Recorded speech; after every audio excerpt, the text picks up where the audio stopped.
হ্যাঁ গো বৌমা, এখনো বসে আছো? হ্যাঁ মা বলুন। আবার এত সেজেছো কেন ঘরের মধ্যে? হ্যাঁ মা, একটু সেজেছি। আমি এখন থেকে ঘরে এরকম সাজগোজ করেই থাকবো। তা বলি, তুমি যদি সেজে গুজে বসে থাকো, তা ঘরের কাজগুলো কে করবে? কাজ? আমি আমি তো কোনো কাজ করি না।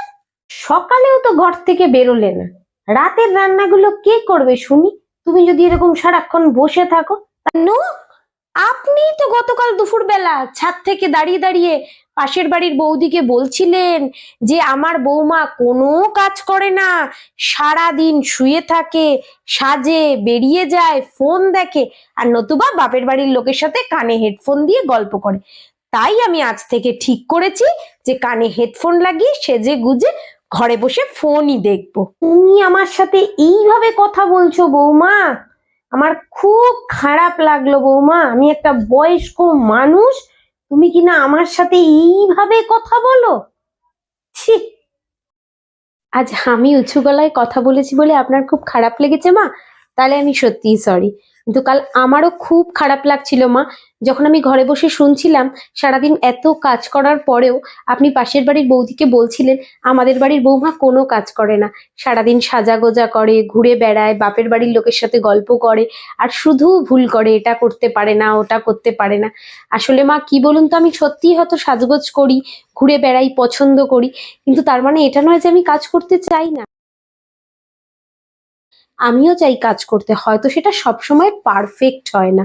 আজকে দেখুন মা, আপনার যত বছর বিয়ে হয়েছে না, আমার বয়সটাও ততটা না। সুতরাং কি বলুন তো, সবারই শেখার একটা সময় আছে।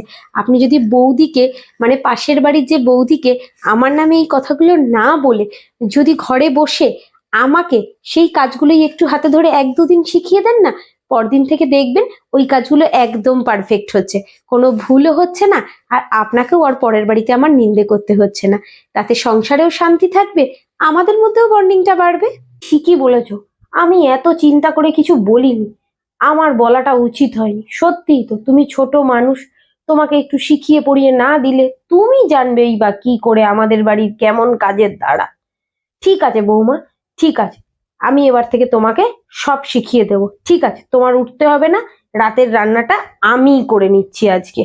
না না মা, আপনার কিচ্ছু করতে হবে না, আপনি শুধু বসে আমাকে একটু বলে দিন, রাতের রান্নাটা আজ আমিই করব, আপনাকে একদম করতে হবে না।